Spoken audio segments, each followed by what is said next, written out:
तो दोस्तों हमारे पास एक बॉक्स है जिसमें कुछ येलो बॉल है, हमारे पास कुछ वाइट बॉल है। तो हमने हाथ डालकर बिना देखे निकाला तो हमारे पास येलो बॉल निकली। तो क्या प्रोबेबिलिटी होगी इस येलो बॉल की, या हमने दोबारा से इस थैले में हाथ डाला और अब की बार हमारे पास वाइट बॉल निकली, तो इस वाइट बॉल की प्रोबेबिलिटी क्या होगी।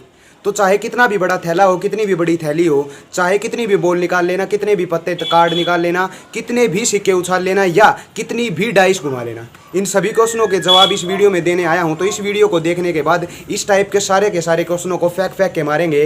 तो देर किस बात की, स्वागत आप सभी का आपके अपने channel mathematics bye Mohit Sharma में। और वीडियो को पूरा देख लेना बस। चाहे कितनी भी बॉल हो, कितने भी सिक्के हो, कितने भी कार्ड हो, या कितनी भी डाइस उछाल लेना, इन सभी डाइसों के चक्कर ही कर दूंगा आज इस वीडियो में खत्म।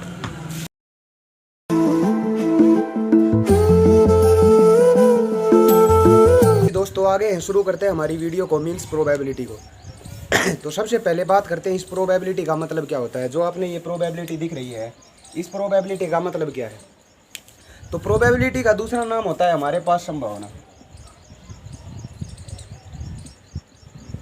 हिंदी में इसको क्या बोलते हैं, संभावना। तो संभावना किस तरह की संभावना हो सकती है। संभावना जो हम अपने आप से सोचते हैं उसी को हम संभावना बोलते हैं। जैसे आज बारिश का मौसम है तो हम क्या कहेंगे, बारिश हो सकती है, नहीं हो सकती। तो दो पॉसिबिलिटी आई हमारी कि हो भी सकती है और बारिश नहीं भी हो सकती। तो हमारे पास अगर कोई ये कहे कि इसकी प्रोबेबिलिटी बताओ कि आज बारिश होगी, तो हम उसका नाम लिख देंगे, इसकी प्रोबेबिलिटी 1/2 है भाई। और कोई ये कहे चलो ठीक है होने की तो बता दिया, अब ये बताओ कि बारिश नहीं होने की प्रोबेबिलिटी क्या होगी, उसका भी नाम हमने दे दिया 1/2। तो ये क्या मतलब हुआ।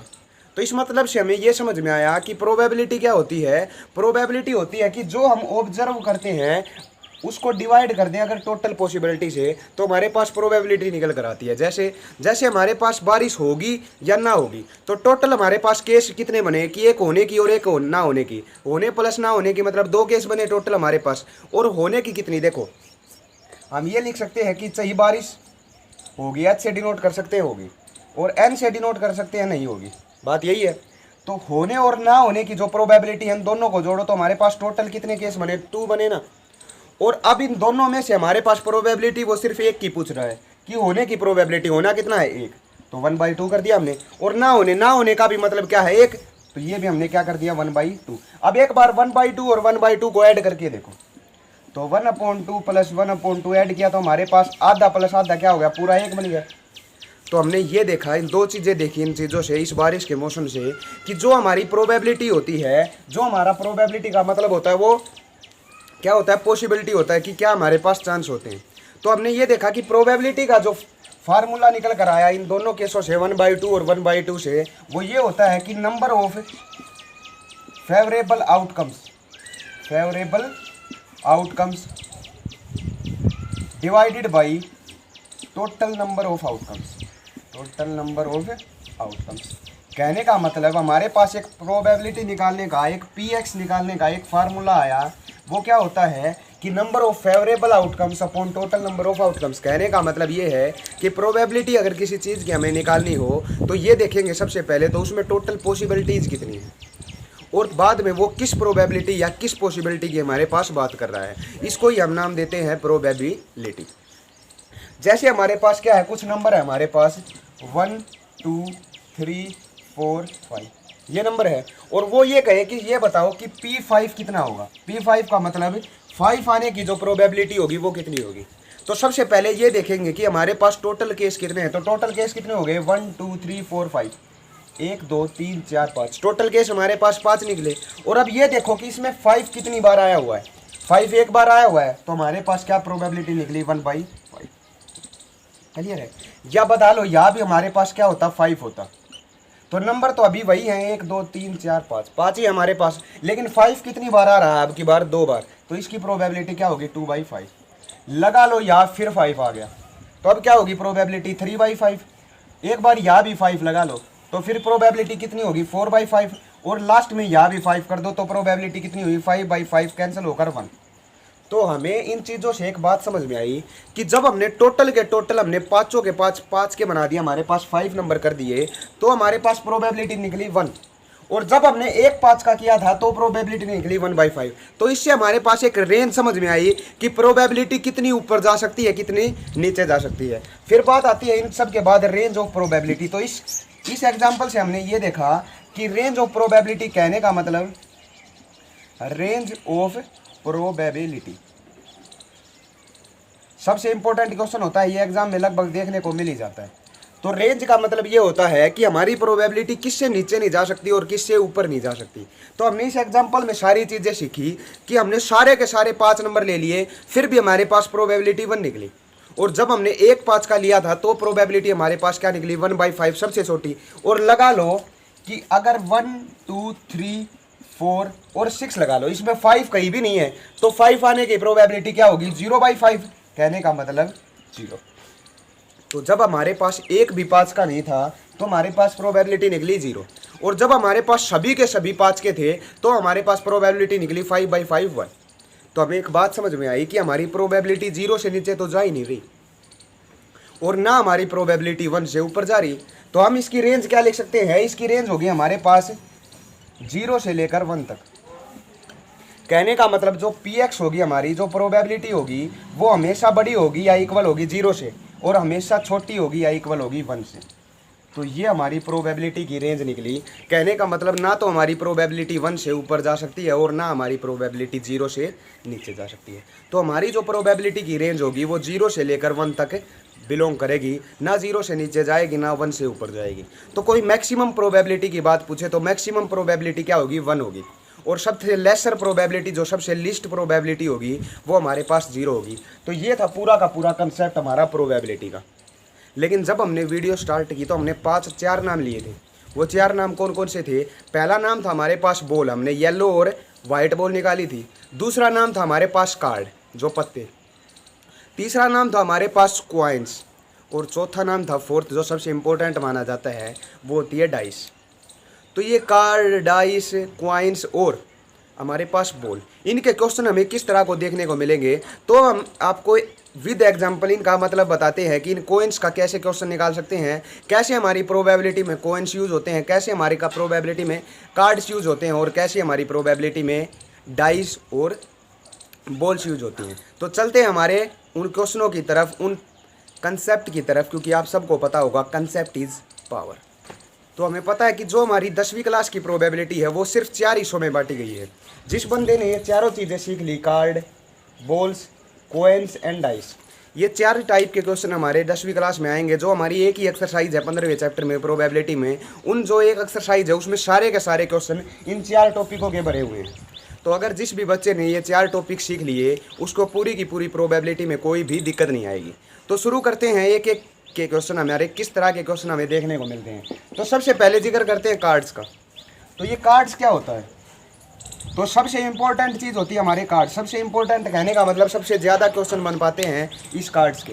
तो कार्ड्स जो हम जनरल लाइफ में खेलते हैं उन्हीं को पत्ते बोलते हैं। जैसे कार्ड्स, जो तो टोटल नंबर ऑफ कार्ड्स कितने होते हैं हमारे पास? 52 होते हैं। फिर उनमें से 13 पत्ते बांटे जाते हैं, 13 के 4 भाग बनाए जाते हैं। 13 हमारे पास डायमंड के पत्ते होते हैं, 13 हमारे पास किसके? स्पेड के पत्ते होते हैं, 13 हमारे पास हार्ट के पत्ते होते हैं और 13 ही हमारे पास क्या होते हैं? डायमंड के पत्ते होते हैं। तो 13 हिस्सों में बांटे जाते हैं, जिनमें क्या होता है हमारे पास 4 फेस कार्ड मिलते हैं, 3। एक हमारे पास एस होता है हर एक, इसमें जो हर एक 13 मिलते हैं उनमें एक एस होता है, 3 फेस कार्ड होते हैं। इसमें भी एक एस होगा हमारा, 3 फेस कार्ड होंगे। इसमें भी एक एस और 3 फेस कार्ड। तो हमारे पास टोटल 52 पत्ते होते हैं और उनमें से क्वेश्चन देखने को मिलते हैं। या हमारे पास किस तरह के क्वेश्चन मिलते हैं, हमें ये कहे कि ये बताओ कि एक एस आने की जो प्रोबेबिलिटी होगी वो कितनी होगी, पूछ सकता है। तो हमें पता है कि टोटल नंबर ऑफ एस, हर एक में एक एक एस मिलता है हमें, अक्का बोलते हैं जिसे हिंदी में। तो हमारे पास कितने इक्के हो गए? एक इसमें, एक इसमें, एक इसमें और एक इसमें, 4 इक्के हो गए ना टोटल। तो हमारे पास टोटल फेवरेबल केस कितने निकले? 4। और total number of case, total number of cards कितने हमारे पास? 52। तो क्या हो जाएगा? 4/52। तो कितने पे कैंसिल होगा? ये 1/30। बात समझ में आई? इस तरह के क्वेश्चन मिलेंगे। या हमें ये कहे कि एक डायमंड का एस आने की प्रोबेबिलिटी बताओ। Diamond S, P of diamond S. तो पी ऑफ डायमंड एस क्या होगा हमारे पास? अब इसने एक कंडीशन दे दी कि जो एस होगा हमारा, जो इक्का होगा, वो डायमंड का ही होना चाहिए। तो अब हमें पता है कि जो डायमंड हमारे पास तीनों में से एक पार्ट हमारा डायमंड का होता है, तो सीधी सी बात है उसने एक की जिक्र किया है, तो इस डायमंड लगा लो, ये डायमंड के हमारे पास 13 पत्ते हैं, तो इनमें से एस कितना होगा, हमें बताया था कि हर एक में सिर्फ एक एस मिलता है। तो डायमंड में भी हमारे पास एस की संख्या क्या होगी, एक। तो हमारे पास फेवरेबल कितने केस हो जाएंगे, एक। और टोटल नंबर ऑफ केस कितने हैं, वही 52। तो इसका आंसर क्या आएगा, 50। इस तरह के क्वेश्चन हमें मिल सकते हैं। या वो ये कहे कि फेस कार्ड आने की प्रोबेबिलिटी बताओ, फेस कार्ड। तो हम इसने किसी की कंडीशन नहीं दी कि डायमंड में होगा, स्पेड में होगा, हार्ट में होगा या किस में होगा। तो इसलिए क्या कहेंगे, एक फेस कार्ड हमें पता है 3 फेस कार्ड इसमें होते हैं, 3 फेस कार्ड इसमें, 3 इसमें और 3 इसमें, तो टोटल हमारे पास 12 फेस कार्ड हो गए। तो हमारे पास फेवरेबल केस कितने निकले, 12। और टोटल नंबर केस कितने हैं हमारे पास, वही 52। तो इसका आंसर क्या आएगा, 12/52। ऐसे क्वेश्चन पूछ सकते हैं। या ये कहे कि एक हमारे पास किंग आने की प्रोबेबिलिटी बताओ, किंग। तो हमें पता है फेस कार्डों में इसमें भी एक किंग होता है, इसमें भी एक किंग, इसमें भी एक किंग और इसमें भी एक किंग। तो टोटल केस किंग कितने हो गए हमारे, 4। तो इसकी प्रोबेबिलिटी क्या होगी, 4/52, यही होगी।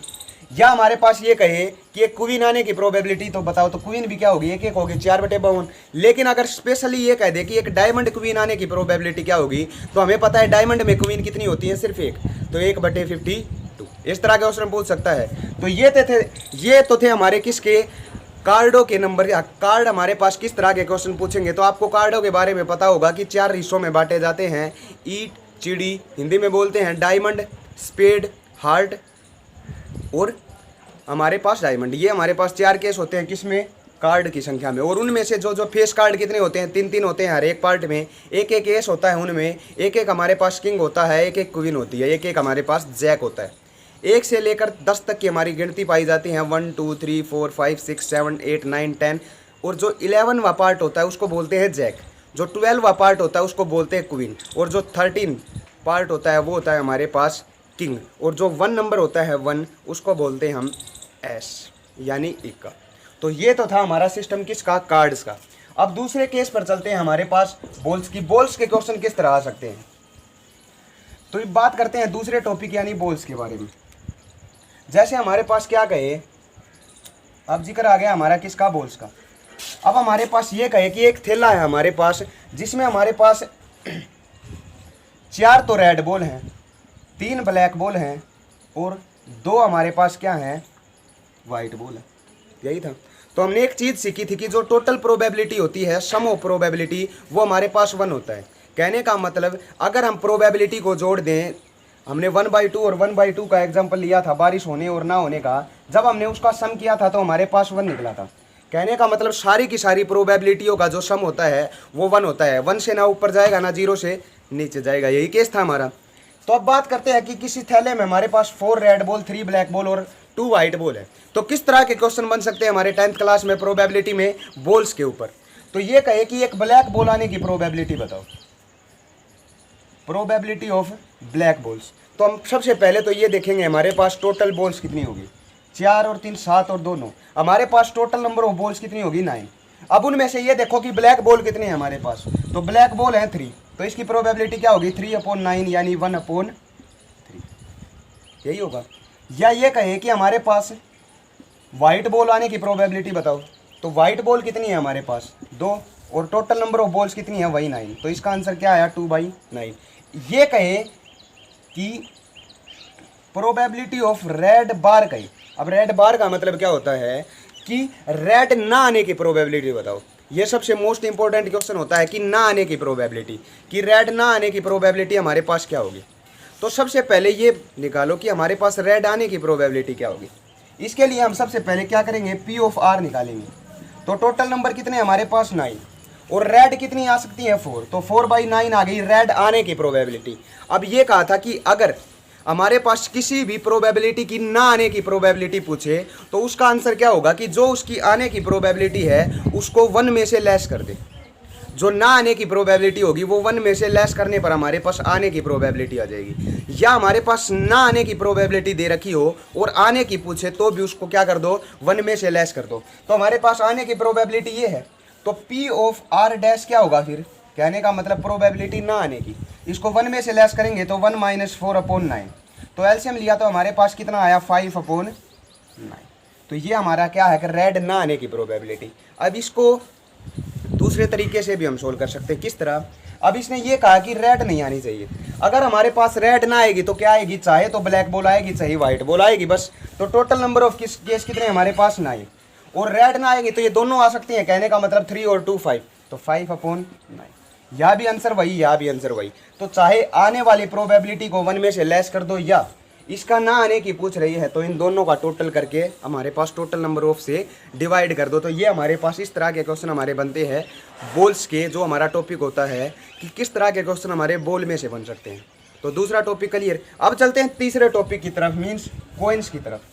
तो अगर हमारे पास कॉइन्स का सिस्टम पूछे कि कॉइन्स हमारे पास किस तरह के क्वेश्चन लेंगे, तो अब बात आ सकती है हमारे कॉइन के ऊपर। कॉइन होता है हमारा सिक्का। तो हमें पता है कि एक कॉइन में एक तरफ हेड होता है, एक तरफ टेल हो सकता है। तो जब हम एक कॉइन को ऊपर उछालते हैं तो हमारे पास दो पॉसिबिलिटी है, चाहे रेड आ सकता है, चाहे हमारे पास टेल आ सकता है, और चाहे हमारे पास हेड आ सकता है। तो हमारे पास जब हम एक कॉइन को उछालते हैं, 1 कॉइन, तो हमारे पास कितनी पॉसिबिलिटी होती है, चाहे हेड आ सकता है चाहे टेल आ सकता है। तो हेड आने की और टेल आने की प्रोबेबिलिटी क्या होगी, 1/2, क्योंकि टोटल नंबर कितने हमारे पास 1 और 1 2। अगर हेड आने की पूछे तो 1/2, टेल आने की पूछे तो 1/2, यही होगी। लेकिन सिर्फ एक कॉइन को कई बार हमारे क्वेश्चनों में नहीं उछालते हैं, क्योंकि ये तो सिंपल सा है। हमारे पास ज़्यादातर कॉइन में 2 कॉइन उछालते हैं, 2 कॉइन्स। तो इसके पॉसिबिलिटी क्या होगी, देखो जब हमारे पास 2 कॉइन उछलती हैं तो कितने हमारे पास केस बनते हैं, उसको निकालने का एक फार्मूला होता है 2 की पावर n। क्या होता है 2 की पावर n, कहने का मतलब n क्या होगा कि जितनी बार हमारे सिक्के उछले होंगे या जितने सिक्के हमारे उछले होंगे।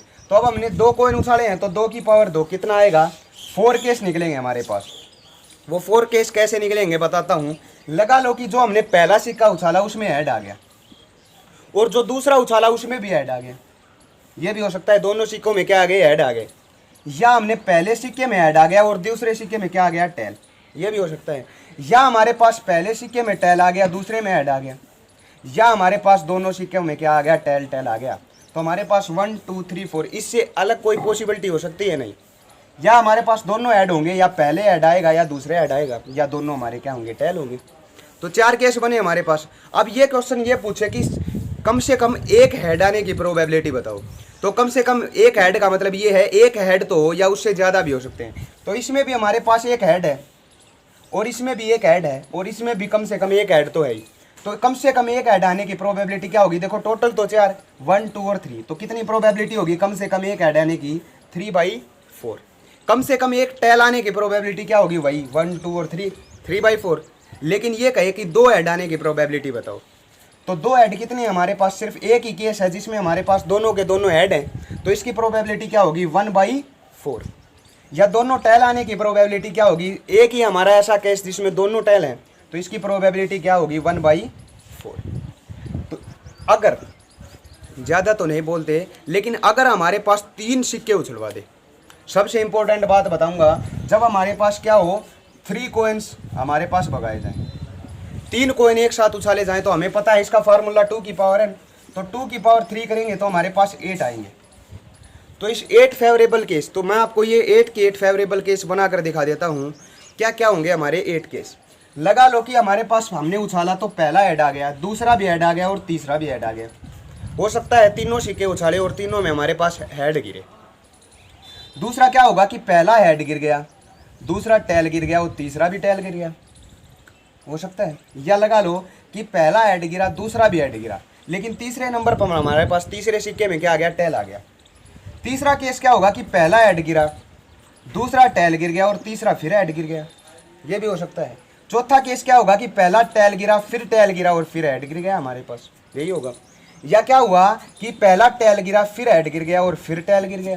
कितने केस हो गए, 1 2 3 4 5, 3 केस और बचे हैं। वो क्या होंगे कि पहले लगा लो हमारे पास क्या गिरा, हेड गिरा, सॉरी पहला हमारे पास क्या गिरा, टेल गिरा, यही हुआ। दूसरा क्या हुआ, हमारे पास हेड गिर गया और तीसरा भी हेड गिर गया, ये भी हो सकता है। या हमारे पास पहला हेड गिरा, दूसरा टेल गिर गया और तीसरा भी टेल गिर गया, ये हो सकते हैं। और जो लास्ट केस क्या होगा कि तीनों के तीनों टाइल गिर गए, तो हमारे पास लास्ट तीनों के तीनों टाइल भी गिर सकते हैं। तो 1 2 3 4 5 6 7 और 8, हमारे पास टोटल कितने केस निकले? 8 निकले। अब इस तरह इसमें से भी क्वेश्चन पूछ सकता है कि कम से कम 2 हेड आने की प्रोबेबिलिटी बताओ, तो इनमें से ये गिन लो कि 2 हेड हमारे पास कितने हैं। तो ऐसे क्वेश्चन आते हैं हमारे कॉइन्स के क्वेश्चन, कि जब हम एक सिक्के को उछालते हैं, एक सिक्का उछालेगा तो 2 केस, क्योंकि 2 की पावर 1 2। जब 2 सिक्के उछालेंगे तो 2 की पावर 2 कितने केस? 4 केस। और जब हम उछालेंगे 3 सिक्के तो हमारे पास 8 केस। 3 से ज़्यादा सिक्के तो +2 तक की हमारी प्रोबेबिलिटी होती है, उसमें भी नहीं उछालते। तो 3 जब सिक्के उछलेंगे, बस 3 क्वेश्चनों तक, 3 सिक्के उछालने तक हमारे क्वेश्चन चलते हैं। तो जो आपने क्वेश्चन आपके करा दिए हैं। अब लास्ट केस बचा है डाइस का। अब उसको सीखते हैं कि इस डाइस में किस तरह के क्वेश्चन आते हैं। जब हम लूडो खेलते हैं तो उनमें से हमारे पास प्रोबेबिलिटी के कैसे क्वेश्चन बनते हैं। तो अब बात करते हैं हमारे लास्ट टॉपिक यानी डाइस के बारे में। तो सबसे इंपॉर्टेंट माना जाता है हमारे डाइस के क्वेश्चन।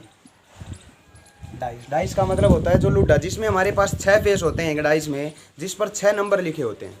1 2 3 4 5 6, 6 फेस होते हैं हमारे पास। एक क्यूब की तरह होती है हमारी डाइस, जिस क्यूब में भी हमारे पास 6 फेस होते हैं, और डाइस में भी हमारे पास कितने? 6 फेस होते हैं। उन 6 फेसों के ऊपर हमारे पास नंबर लिखे होते हैं 1 से लेकर 6 तक। तो हमारे पास, हमें पता है कि एक डाइस में सिर्फ 1 2 3 4 5 और 6, ये 6 नंबर हमारे पास एक डाइस में मौजूद होते हैं। तो सबसे पहले तो सिर्फ एक डाइस उछालेगा, तो उसमें क्या थे कॉइन्स में कि 2 की पावर n का फॉर्मूला यूज करते थे हम। या हम यूज करेंगे, अगर हमारे डाइस है तो कितने नंबर है? 6, तो 6 की पावर n। अगर एक बार डाइस उछालेंगे तो 6 की पावर 1 कितनी होगी? 6। ये के ये 6 केस बनेंगे हमारे पास। तो इनमें से क्या पूछ सकता है कि इवन नंबर आने की प्रोबेबिलिटी बताओ। तो इवन नंबर कितने होंगे? 2 4 और 6। तो इवन नंबर की प्रोबेबिलिटी क्या होगी? इवन नंबर है 3 और टोटल कितने हैं? 6। तो इसकी प्रोबेबिलिटी क्या होगी? 1/2।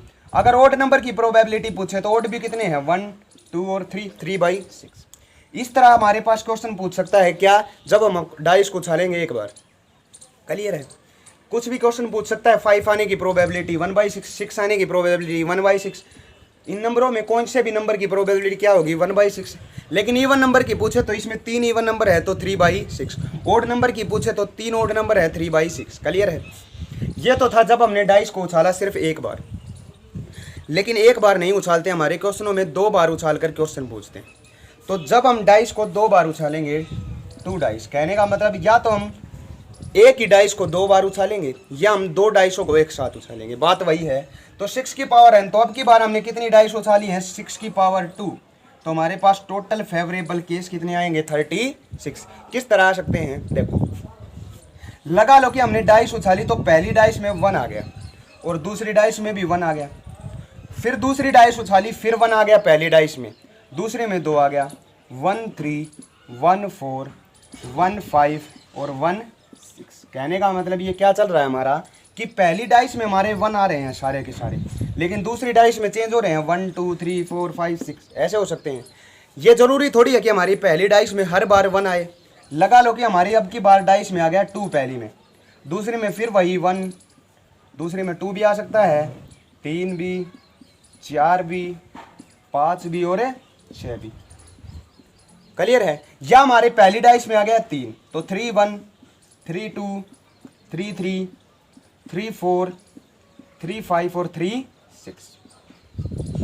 4 भी आ सकता है पहली डाइस में, तो 4 1 4 2 4 3 4 4 4 5 और 4 6। लगा लो पहली डाइस में आ गया अब की बार 5, तो 5 1 5 2 5 3 5 4 5 5 और 5 6। और लास्ट केस हमारी पहली डाइस में 6 भी आ सकता है, तो 6 1 6 2 6 3 6 4 6 5 और 6 6। ये हो गया हमारे पास 36 केस। 6 6 दूनी 12 6 18 6 24 6 5 30 और 6 36। इससे अलग हमारा एक भी केस नहीं होगा। हमने ये देखा कि पहली डाइस में 1 से लेकर 6 तक नंबर आ सकते हैं, दूसरी डाइस में भी 1 से लेकर 6 तक नंबर आ सकते हैं। यह ज़रूरी नहीं है कि क्या पता 2 के साथ 1 आ जाए, 2 के साथ 2 आ जाए, 3 के साथ 1 आ जाए, 3 के साथ 5 आ जाए, कुछ भी आ सकता है। तो ये हमारे पास टोटल 36 केस बने। तो ज़्यादातर क्वेश्चन हमारे पास इस डाइस में से, जब हम 2 डाइस उछालते हैं या एक डाइस को 2 बार उछालते हैं, उसमें से हमारे पास क्वेश्चन पूछता है। कैसे क्वेश्चन पूछेगा? वो ये कहेगा कि दोनों जो डाइस है उसमें 6 आने की प्रोबेबिलिटी बताओ। तो दोनों डाइस में सिर्फ एक केस है हमारा जिसमें 6 लास्ट केस, तो उसकी प्रोबेबिलिटी क्या होगी? 1/36, क्योंकि टोटल कितने हैं हमारे पास? 36। या ये कहे कि दोनों नंबरों में, दोनों डाइसों में सेम नंबर आने की प्रोबेबिलिटी बताओ।